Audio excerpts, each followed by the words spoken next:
سلام، خیلی خوش اومدین به کانال یوتیوب کریمزون فورست. این اولین ویدیوه و من لوکاسم. من لوکاس صدا کنین یا به اسمم ایمان صدا کنین. تو این کانال میخوام داستان شخصیت های مانا رو بذارم که تقریبا ندیدمش که واقعا این کار رو بکنه و اونجایی که من خیلی مانهاهای ماشاءالله زیادی خوندم و تقریبا هیچ وقت امکان نداره که من مانها تموم کنم و شخصیت ها بی پایان قرار باشه.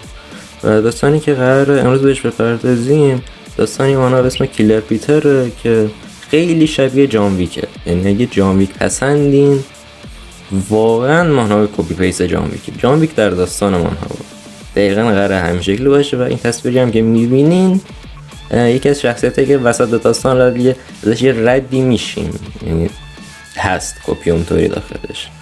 و داستان در مورد یه شخصیت به اسم پیتر که عملا جان ویک یه دنیاییه و خب پیر میشه بنده خدا، موهاش سفید میشه، پشم کلکوپرش میریزه و تو سن 60 سالگی سرطان میگیره و خب جان ویک هم باشی نمیتونی سرطان شکست بدی. خدا یه کتابخونه ای داره، حالا یه زندگی میکنه یا یه کپی اونطوری یه کچل اختاپوسی پیداش میشه اون وسط که میگه میخوایم بکشیمت و جایزت 7-6 بیلیونه و جایزش این چیزی کار کرده. بنده خدا میمیره و خب گله میخوره و اون وسط در حال جون دادن و اون 7-6 میلیون چیزی که تا حالا کار کرده و پسنداز کرده بود تو بانکش و آره کاراکتر بنده خدا اون مرد.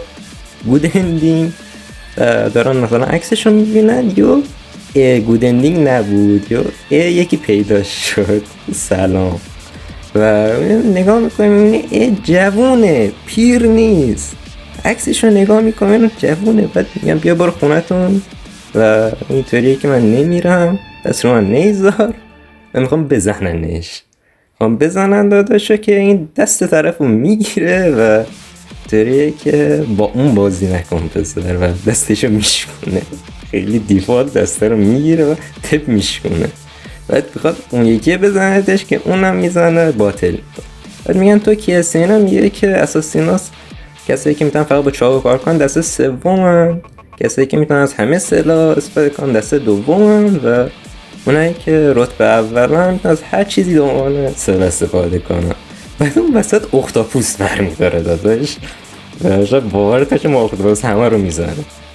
بعد اینطوریه که اینا نمیتونن دیگه پیدا کنن، اونایی که دنبالش بودن و چون اصلا قیافش شدیم کپیوم تو کلن کپی بیس عوض شده و تو آینه میبینه میه تو پیک و پرایم خودش رفته، یعنی اوج قدرت بدنیش. بعد گلوری هم یه سازمانیه که دنبالشه و اگه بخوام اتریبیوتارم بگم این اختاپوسه که میبینی عملا اختاپوسه واقعا و تریتش کامل بدنش رو این آکروبات بازای عوض میکنه جایشو و عملا یه همچی چیزی بیاد طرفم من سکته میکنم و فیلم ترسناک.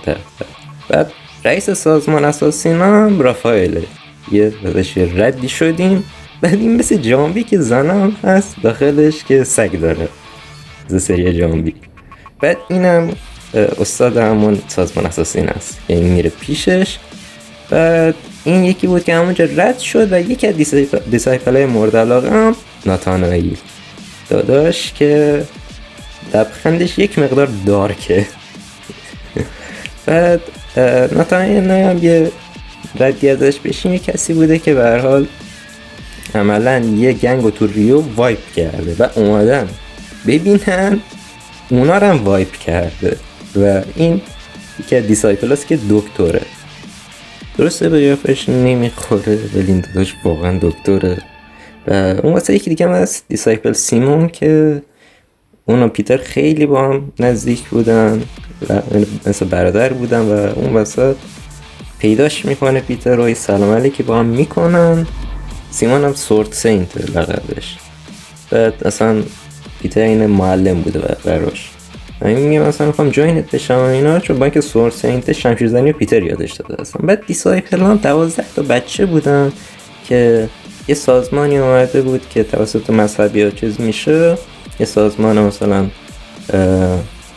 یتیم خونه و اینا رو گرفته. اینو با اون سلاح زنده 12 نفر تربیت شدن از اون همه واسه یه بچه‌ای هم آوردن که این رافائل بود و رافائل رئیس سازمان رو میکشه، خودش رئیس سازمان میشه. بعدی سادیوس، اونم که دیسایپلای اولی بوده و عملا مارشال گاده، اونم خدای هنرهای رزمیه.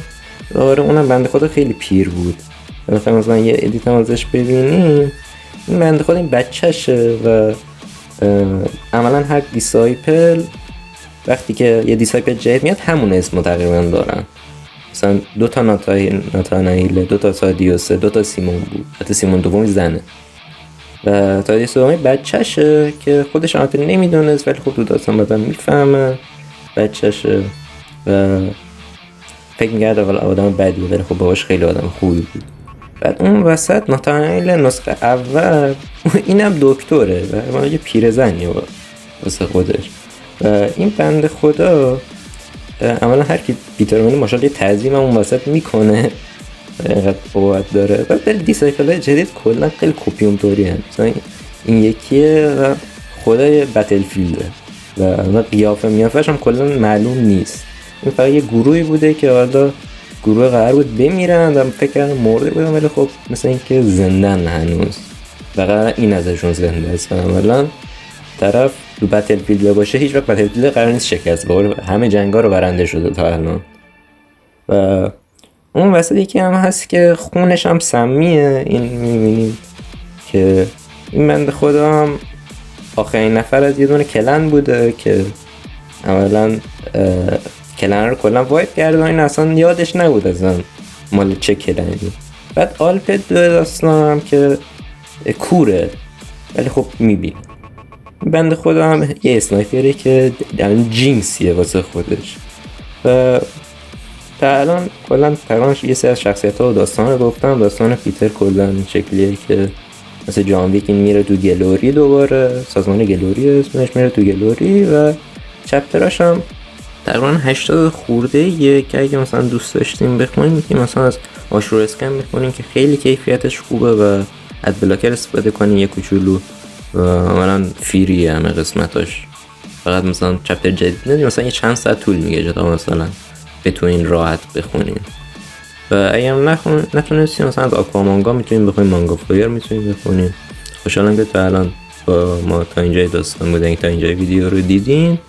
لایک و ساب یادتون نره، زنگوله رو هم بزنین چون هر بازم ویدیو بذارم و خیلی شخصیت زیادی هست. احتمال بعدی هم یه شخصیتی که اونم شبیه همین پیتر فقط نسخه نامیراشه.